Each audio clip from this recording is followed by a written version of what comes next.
12절입니다. 여호수아서 5장 8절에서 12절.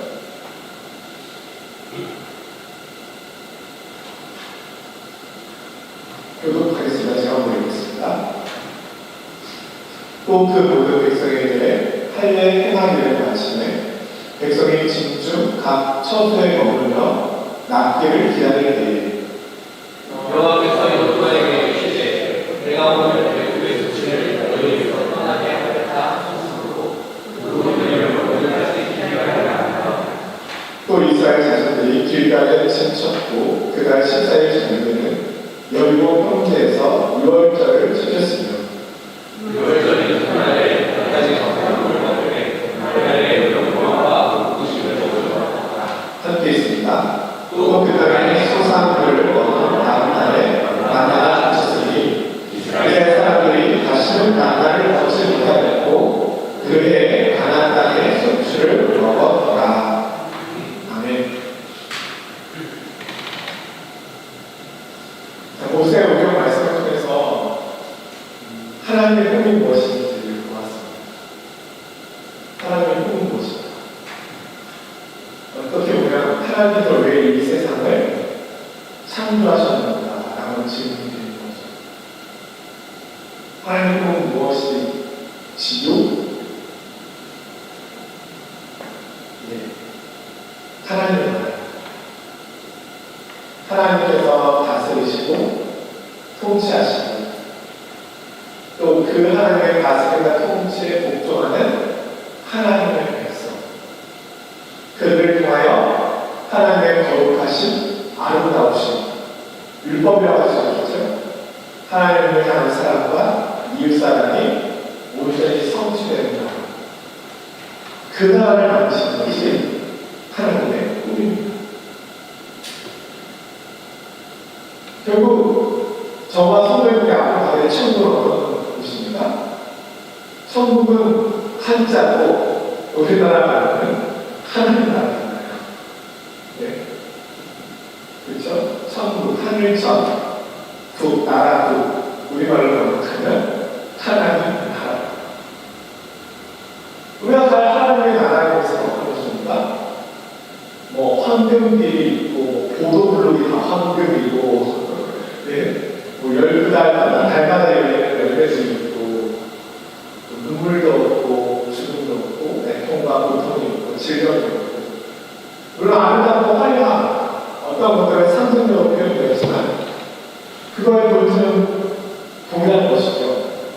하나님의 통치, 하나님의 말씀, 거기에 순종한 하나님의 백성, 그를 위하여 하나님을 향한 사랑과 이웃사랑으로 충만한다. 그게 하나님의 나라잖아요. 그것을 그 나라를 만드시러 가시는 하나님의 모습을 구약에서 보여주고 계십니다. 물론 하나님의 나라가 예수님이 오심을 통해서 구체적으로 성취되고 나타나게 되잖아요. 실현되게 되잖아요. 또 구약은 오실 예수님에 대한 그 길을 예비하고 있는 모습이기도 하지만 동시에 구약에서도 하나님의 나라가 부분적으로 이루어져 가고 있음을 보여주고 있다는 겁니다. 지금 모세 오경에서 우리가 살펴보았잖아요. 하나님께서 아브라함을 부르셔서 이스라엘 백성들을 택하시고 유대인 민족을 택하시고 그들을 통해서 가나안 땅을 허락하여 주시므로 이제 그 땅에 하나님의 나라를 이루어가는 하나님께서 행하시고 계십니다. 이를 위하여 이스라엘 백성들이 광야에서 40일 동안 훈련을 받아서 훈련을 통해서 노예 생활에서 하나님 없이 살았던 삶의 습관, 태도, 이 모든 것들을 열어가고 오직 하나님께 순종함으로 하나님 말씀에 복종함으로 하나님 나라를 우리 삶의 중심으로 섬겨야 된다는 것을 배우고 경험하면서 이제 마침내 하나님의 약속하신 가나안 땅에 들어오게 됩니다.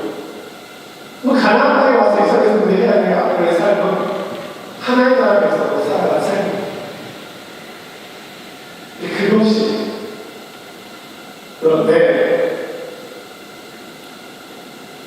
가나안 땅에 그냥 들어갈 수 있는 것이 아니었습니다. 하나님께서 이 가나안 땅에 아브라함에게 이미 약속하셨잖아요. 약 500년 전에 이스라엘 백성들이 가나안 땅에 들어오기 500년 전에 이 가나안 땅을 주겠다고 약속을 하셨잖아요. 그런데 이 가나안 땅에는 7 족속이 살고 있었습니다. 7 민족이 살고 있었습니다. 그들의 죄악이 너무 반영해서 하나님은 그들을 쫓아내셔야 되겠는데 이제는 하나님의 주권으로 그들을 심판하시고 이스라엘 백성들에게 그 땅을 주시는 거예요. 그래서 그 땅을 하나님께서 원하시는 나라로 만들어가도록 하시는 거예요. 그 목표를 하고 계시는데 그 땅의 백성을 하나님께서 쫓아내실 때 이스라엘 백성들의 손을 통해서 심판하시도록 쫓아내십니다. 비어있는 땅이 아니에요. 이스라엘 백성들은 하나님 말씀에 순종함으로 이제 그 땅을 차지하는데 전쟁을 치러야 합니다. 무시무시한 전쟁이 앞에 기다리고 있습니다. 자, 이스라엘 백성들이 이제 요단을 건너거든요. 자, 이스라엘이라는 나라가 있잖아요.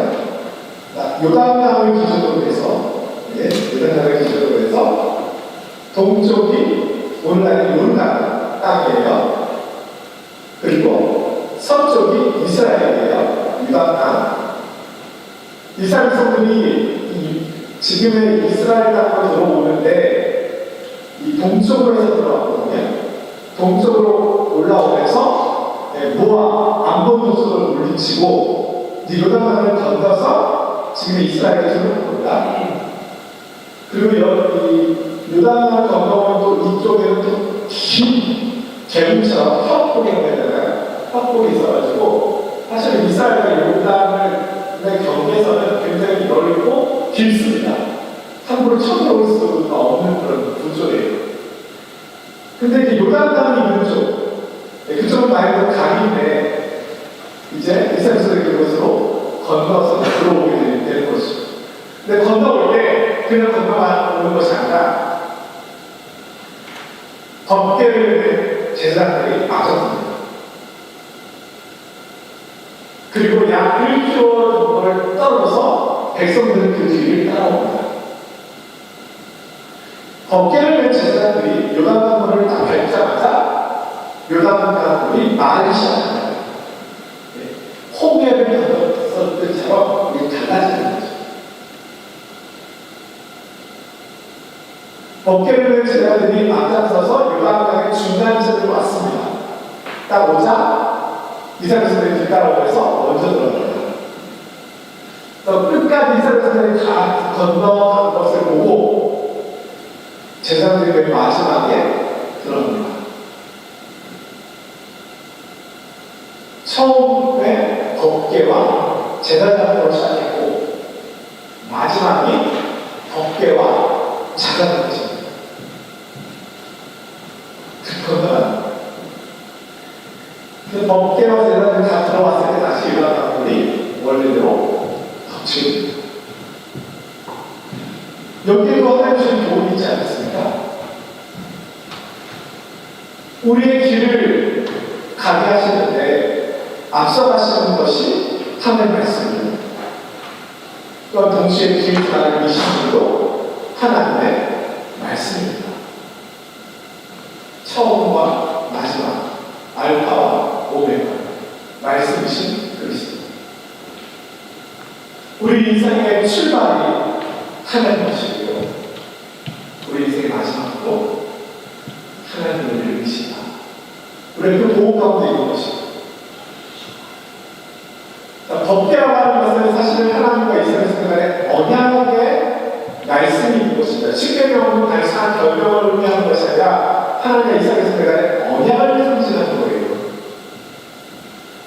그러니까 이스라엘 백성들이 움직일 때 그들이 가장 먼저 기억하는 것은 하나님과의 약속이에요. 언약.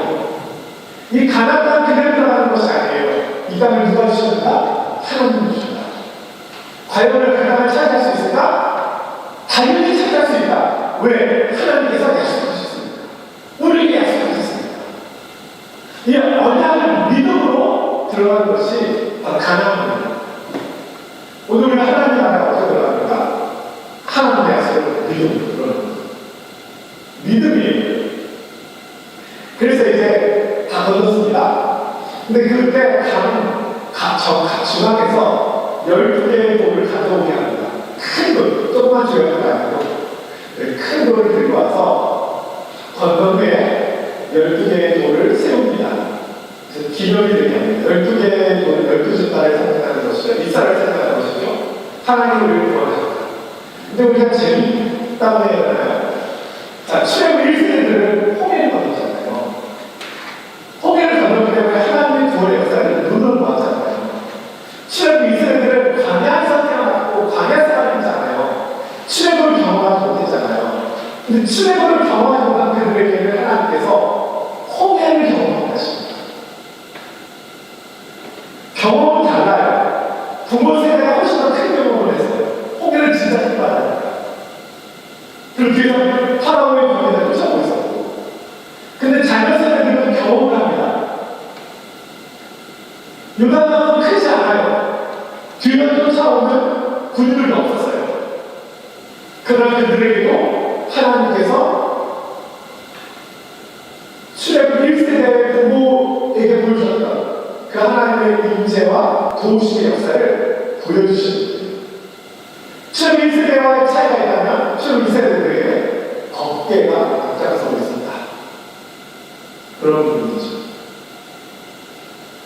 자, 그들이 도착하자마자 오늘 본문에 보니까 두 가지를 해야 합니다. 자, 이제 이스라엘에서는 전쟁을 해야 돼요. 네? 가나안 그들이 이스라엘에서는 오긴다는 것을 알고 있어요. 그럼 전쟁을 하기 위해서 가장 먼저 해야 될 건 뭐예요? 일반적으로는 무기를 소지해야죠. 그래야 되잖아요. 정상이잖아요. 오늘날 전쟁을 걸 보세요. 이스라엘과 하마스. 전쟁으로 보면 무기가 중요하잖아요. 러시아와 우크라이나. 무기가 중요하잖아요. 근데 이스라엘 백성들이 가나안을 차지할 때는 무기가 중요하죠. 왜냐하면 이 전쟁은 영적 전쟁. 이것이 오늘 우리에게 큰 교훈을 주는 겁니다. 도대체 이스라엘 백성들이 가나안에 들어가는 것이 오늘 우리에게 그냥 천국 가는 것 정도로만 설명해 주시면 되지 왜 이렇게 장황하게 길게 말씀이 필요할까? 오늘 이스라엘 백성들과 동일한 모습으로 오늘 우리도 영적 전쟁을 치른다는 겁니다. 그럼 영적 전쟁을 치를 때 가장 중요한 것이 무엇인가를 성경이 말씀해 주겠다는 거예요. 물론 이것을 에베소서에서 바로 나오는 우리가 갑옷을 입는 것으로 비유해서 말씀하였지만 구약이나 신약이나 그 본질적인 의미로 들어보면 동일합니다. 영적으로 가장 중요한 것이 무엇인지. 자, 이스라엘 백성들에게 하나님께서 요구하시는 것이 두 가지였어요. 너희들은 이제 전쟁을 하기 전에 두 가지를 해야 돼. 첫 번째가 할례입니다. 아니, 전쟁을 치려면 건강해야 전쟁을 치는데 할례를 하려면요 3일간은 제대로 움직일 수가 없습니다. 남자들은 움직일 수가 없어요. 전쟁은 남자들이 했잖아요. 움직일 수 없는 거예요. 광야에서 태어난 이스라엘 백성들은 할례를 하지 않았어요. 계속해서 이동해야 되기 때문에 할례를 할 시간이 없었습니다. 하나님께서 할례 없이 그들을 인도해 주셨습니다. 근데 이제 가나안에 도착한 이들에게 하나님께서 요구한 첫 번째는 할례입니다. 할례를 하나님께 먼저 인도해 본 왜 아브라함이었고 모세였잖아요. 할례는 하나님의 언약 백성의 증표를 모세에 세우는 것입니다.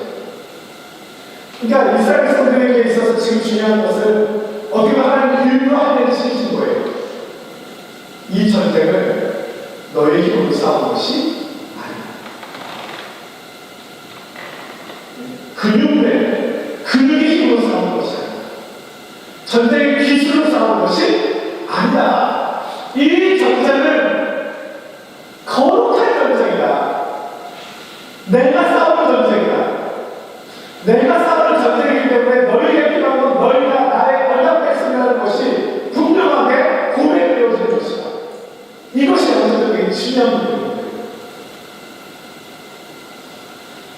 이스라엘 성도는요, 칼리를 하면서 뭐가 무슨 생각을 하겠습니까? 네, 어떤 분들은 불평이 있겠죠. 그러나 하는 사람들이 한 마음을 품는다면 어떤 생각을 하겠어요? 그래, 우리가 나가서 싸우는 전쟁이라면 하나님께서 살리기 시키지 않으시겠지. 이 전쟁은 하나님께서 속한 것이고 하나님이 싸우실 거예요. 우리는 하나님의 백성이고 하나님의 자녀라는 것을, 하나님의 언약 백성이라는 그 사실을 먼저 가면하는 것이 중요하지. 우리가 왜 가난에 들어가야 하는지, 하나님께서 우리에게 저 땅을 분명히 허락하셨는데 그것을 믿음으로 바라보는 것이 중요하지. 그 시간이 바로 하나님의 시간입니다. 또한 동시에 이스라엘 백성들이 광야의 운동을 하려고 할 수 없잖아요. 광야 시간은 힘든 시간들이었잖아요. 정착할 수 없던 시간이었잖아요. 이제는 광야 생활이 끝났다는 겁니다. 이제 너희에게는 새로운 세상이 시작되었다. 할렐루야. 오늘날 세계인들도 이거 비슷한 겁니다.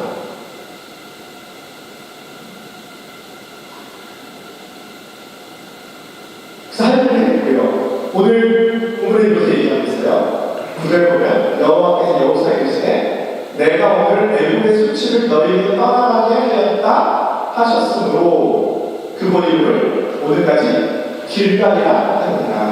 길갈이라고 하는 말의 뜻은 굴러간다는 뜻이거든요. 할례를 행했던 그것은 애굽의 수치를 버리는 것이다.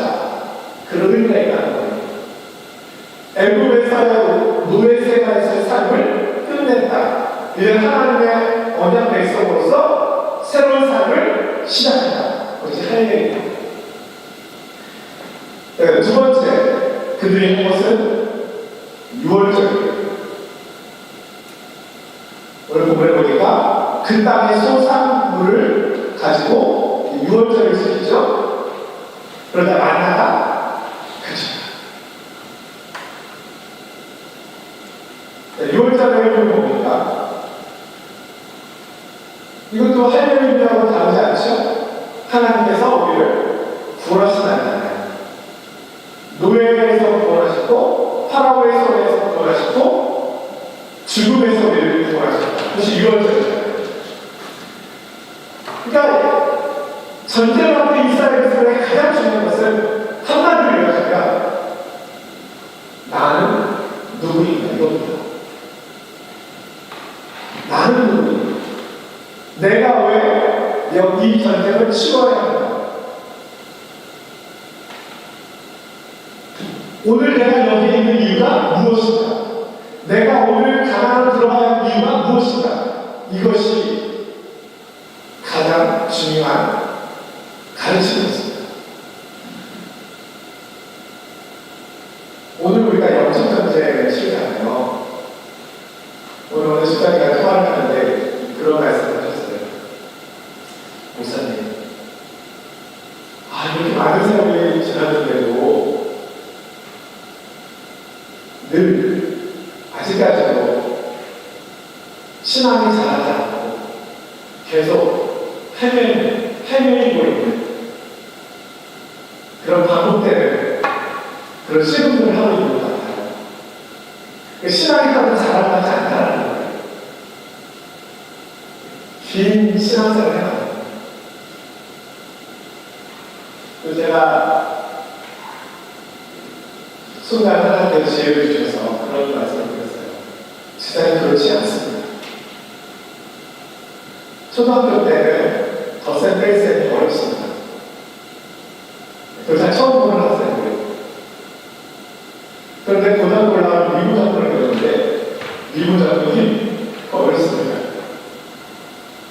시험문을 어렵습니다. 그러나 이미 그 시험들을 이겨왔기 때문에 지금 어려운 시험을 보는 잘해오신 거고 지금 잘해가고 계시는 겁니다. 우리가 제대로 머물러 있는 것처럼 보일 수 있잖아요. 그렇지 않아요. 왜냐면 우리의 시험이 어려워졌고 시험 문제가 더 어려웠어요. 하나님 우리에게 내주신 시험 문제가 어려워요. 지금 우리에게 초등학교 수준의 시험을 주시지 않는 거예요. 왜냐면 그거는 누가 볼 수 있잖아요. 그럼 오늘 우리에게 시험이 없냐? 아니요, 있어요. 근데 똑같이 해내고 있는 것 같아요. 10년 전에 나나 지금의 나나 여전히 연약하고 있는 네? 너무 부족한 모습, 하나도 성장하지 않은 것 같은 그런 것 때문에 스스로도 안타깝고 괴로울 수 있잖아요. 근데 그렇지 않다는 거예요. 왜요? 하나님도 잘하시잖아요. 하나님께 10년 동안 나에게 아무 일도 안 하셨다면 그럴 수 없잖아요. 하나님만이 성장시켜 왔잖아요. 이스라엘의 광야에서 40년 동안 명랑과 훈련을 받았잖아요. 그 정상들의 공부가 달라졌잖아요. 그런데 중요한 것은 여전히 우리에게는 시험이라는 거예요. 언제까지? 하나님 나라까지. 그럼 도대체 하나님은 왜 계속 하나님 주신 시험도 있고 말도하시는 유혹도 있겠죠. 왜 우리에게 계속 시험을 주느냐? 뭐 여러 가지 이유도 있겠지만 그 시험을 통해서 내 주변 사람들에게 하나님의 나라를 증거할 수 있게 됩니다. 만약에 우리에게 세상 사람들이 넘어지는 현장들이 있잖아요. 그 현장들이 오늘 우리에게 동일하게 있잖아요. 스페인에서 호수가 났는데 믿지 않는 사람들만 물에 떠내려가면 안 되잖아요. 믿는 사람들도 물에 떠내려간다고요. 선교사님께 전화가 와서 안부를 물어야 된다고요. 다행히 그쪽 지방에 큰 피해가 없었다고 하지만 그런 일들이 선교사님께도 있을 수 있잖아요. 순교의 현장에 계시는 분들 많이 계시잖아요.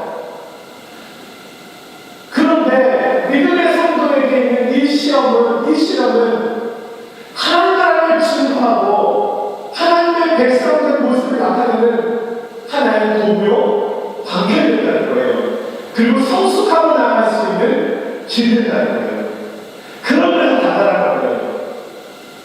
내가 서 있는 자리에서 내게 주어진 이 시험과 이 시련을 넘어가고 인하여 내 주변 사람들에게 또 내가 있는 곳에 하나님의 인재와 하나님의 다스림과 하나님의 통치와 하나님의 지혜가 나타난다는 거죠.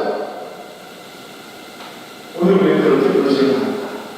결국 내가 서 있는 그 자리가 영적 전쟁의 현장입니다. 오늘 우리는 이스라엘과 성경은 좀 다를지 모르지만 내용면에서 본질적인 면에서는 영적 전쟁을 치고 있습니다. 매일 마귀는 나를 포기한 적이 없습니다. 마귀가 나를 포기했습니까? 여러분이 마귀를 포기하겠습니까? 그게 마귀의 일인데요.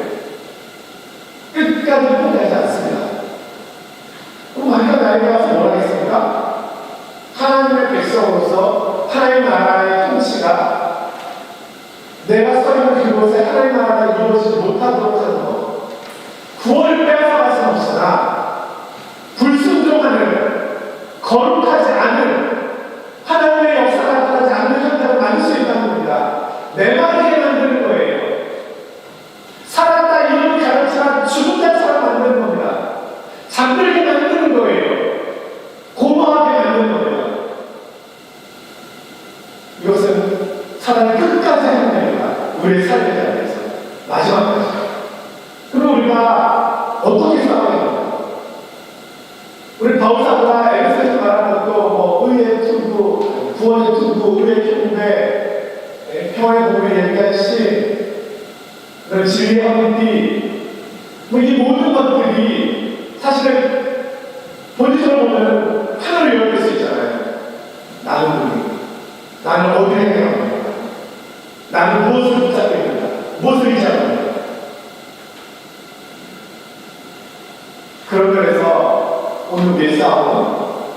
거룩한 영적 전쟁입니다. 오늘 말씀 처음에 말씀드린 것처럼 하나님을 보는 하나님의 나라입니다. 하나님의 통치가 나타나는 곳입니다. 그곳에 하나님의 사랑과 이웃사랑이 실천됩니다. 그것은 다른 말 의와 공평을 표현할 수도 있겠죠. 그것이 실현되고 있는 곳입니다. 내가 서 있는 곳에 그렇게 하나님의 나라가 세워져가는 것입니다. 두세 사람이 모이고 그 하나님의 나라가 세워져가는 거예요. 작게는 가정, 기업, 크게는 교회. 이 모든 것들이 다 하나님의 나라가 되는 것입니다. 내가 속해 있는 모임, 어느 부서, 기관, 회의 장소, 재직회, 이 모든 것들이 다 자극하는 하나님의 나라입니다. 청년부, 다 하나님의 나라인 거예요. 근데 그런 나라가 그곳에 세워져 가는데 이것을 우리 힘으로 세워갈 수 없다는 거예요. 하나님 나라를 세워가시는 분 누구예요? 하나님이십니다.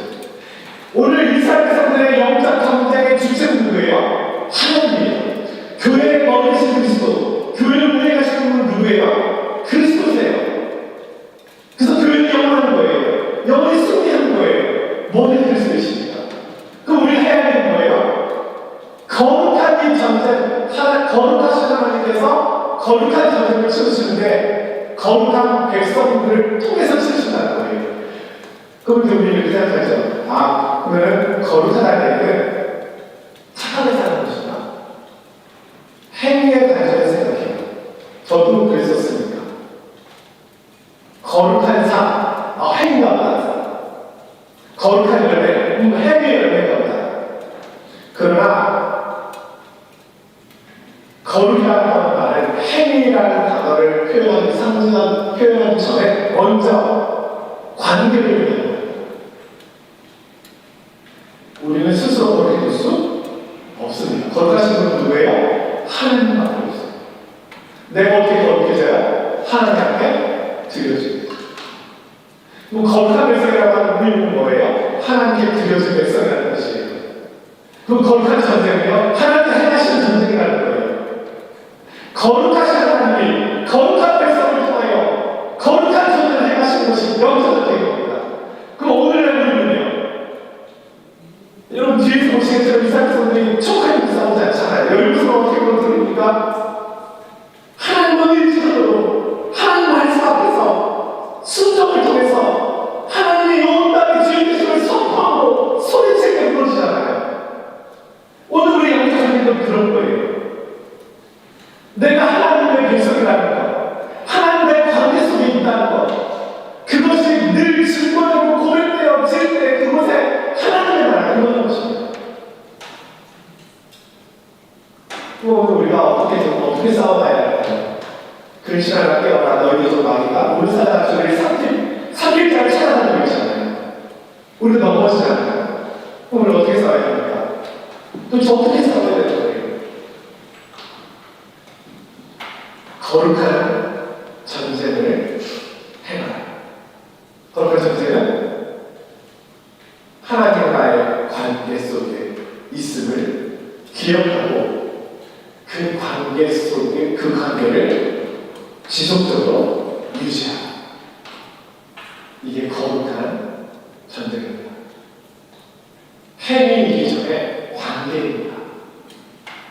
하나님과의 친밀감, 이것이 거룩한 승리하는 겁니다. 날마다 하나님께 나아가는 거예요. 매 순간순간 하나님께 나아가는 거예요. 하나님의 주되심을 날마다 연주하는 거예요. 오늘 하루에 나의 삶에 주권자는 하나님이십니다. 내 인생의 주권자는 하나님이십니다. 내 노후의 주권자는 하나님이십니다. 우리 자녀들의 주권자는 하나님이십니다. 우리 교회의 주권자는 하나님이십니다. 뜻이 하늘에서도 같이 이 땅에서도 이루어지게 하소서. 이것이 우리가 드릴 수 있는 최선의 기도입니다. 하나님 나라를 세워가는 것은 하나님의 것입니다. 우리는 그 거룩한 백성으로 하나님 그 거룩하신 앞에 순종하며 나가는 거예요. 그 거룩한 백성으로 먼저 서 있는 것이 핵심입니다. 그래서 오늘 그 출발이 바로 할례와 유월절이에요. 멀리 여리고의 섬에서 전당포를 보냈다면 걔들 뭐 하고 있어? 미쳤다고요. 하고 있어요. 전쟁을 앞두고 쟤들 지금 무슨 꼼수가 있는 거야? 무서워서 공격 못하겠는데 뭐가 있으니까 저렇게 민둥성 있으면 저런 거 아닐 거 아니야? 빨리 손을 다 뭐 하고 있어? 이걸 잘못시킨다 뭐 한다 그러고 있는데 쟤들 뭐 하는 거야 지금? 얼마나 자신한 말을 이렇게 하고 있어?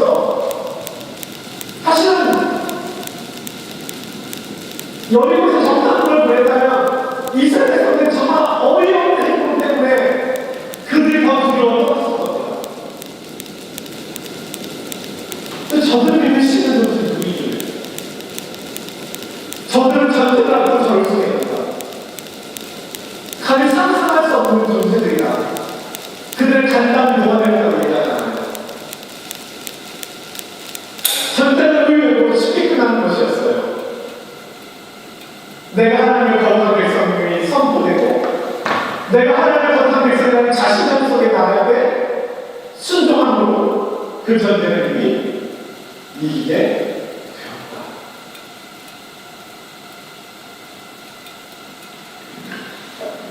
제가 주중에 한성원 선교사님을 만나서 이야기하는 기회가 있었는데요. 한성원 선생님이 건축 회사를 다니다가 더 공부하고 싶어서 파리로 갔잖아요. 그러다가 하나님을 만나서 신앙을 공부하게 됐잖아요. 그래서 25년이 됐어요.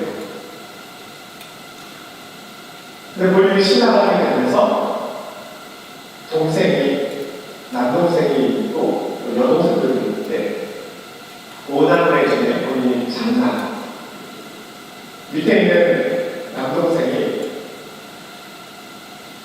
형을 안 보기로 마음을 닫았대요.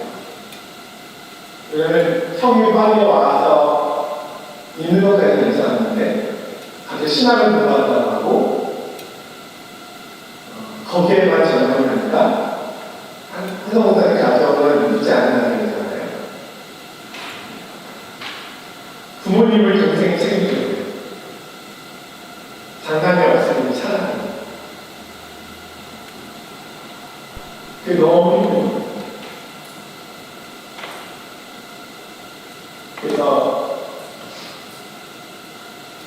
하나님의 한자를 주시고 형의 키우듯이 완전히 등신관계가 25년 한국에 가고 절대 문을 열어주지 않는 그런 관계. 그래서 학교 목사님 할 수 있는 게 뭐가 있겠습니까? 우리가 할 수 있는 게 뭐가 있어요? 하나님 마음을 열어주십시오. 이 관계가 회복되게 해주십시오. 또 동생이 하나님을 알게 해주십시오. 25년간의 기도한 거죠. 근데 이게 기도하지만 이게 어떻게 이루어질 수 있을까요? 이렇게 그렇게 다치는 어떻게 열릴 수 있을까요? 근데 최근에 동생이 암을 걸렸어요.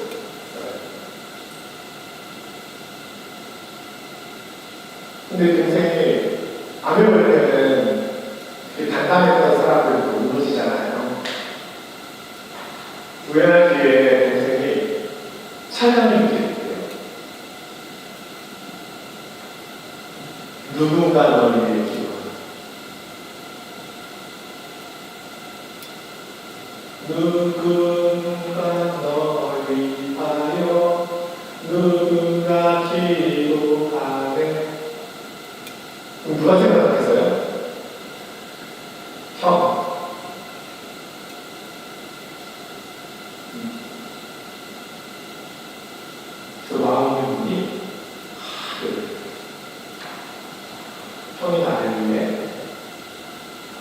기도해 주십시오. 그리고 시절이 보면 25년 안에 기도해왔습니다. 그리고 암도 많이 치료가 됩니다.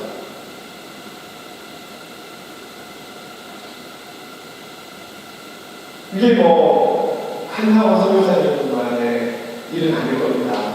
우리 주변에 우리 가족들, 가장 가까이 있는 사람들 중에 마음에 보는 단체는 분들이 많겠죠. 우리가 열려고 해도 열 수 없는 이게 영적 싸움이잖아요. 우리가 어떻게 하세요? 여기 있어요. 뭐 문고리가 있어요. 뭐 두들겨가 열려요. 상한 감정을 어떻게 다스릴 수 있겠어요? 서운함과 받은 상처를 어떻게 물어드릴 수 있겠어요? 그런데 우리가 하나님의 약속을 믿고 만날 수 없지만 이 전쟁은 여호와께 속한 것입니다. 제가 할 수 없으니 여호와께서 행하셔야 됩니다. 나는 순종하고 거룩하고 그렇게 주님께 나아가요. 그러면 하나님께서 우리를 부모해 주시고 불쌍히 여기셔서 놀라운 일을 행하시지 않으시겠습니까? 우리 이스라엘 백성들은 세상적으로 볼 때 너무 멋있었습니다. 전쟁을 앞두고 할 일이 아니에요. 6월절이라고요. 그러나 사실 이것이 세상을 불복시키는 가장 놀라운 방법이었습니다. 오늘날 이 세상의 나에 대해서 뭘 보고 놀라겠습니까? 네? 나보다 실력 있는 사람이 얼마나 많고, 나보다 능력 있는 사람이 얼마나 많고, 나보다 권력 있는 사람이 얼마나 많고, 네? 또 그것이 이 사람들, 이 변하는 세상 속에서 그것이 어떤 의미를 갖게 될까요? 그러나 하나님께서 나를 믿으십니다. 난 하나님의 백성이다. 내 인생의 주는 하나님께 있다. 우리의 신분을 걸리게 되는 것이 아니다. 영적 싸움이다. 나는 이 영적 전쟁에서 거룩하신 하나님께서 거룩한 동생을 거룩한 백성을 생각하실 것을 믿는다. 나는 거룩한 백성으로 살아갈 것이다. 오늘 이것이 왜 다짐이 되는지 알아요? 평생 우리 계속해서 치러야 될 이 싸움에서 넉넉히 이겨나갈 수 있는 그런 큰 은혜가 있으면 믿습니다. 저와 여러분 그렇게 믿음의 기록 하시기를 주님의 이름으로 축원드립니다.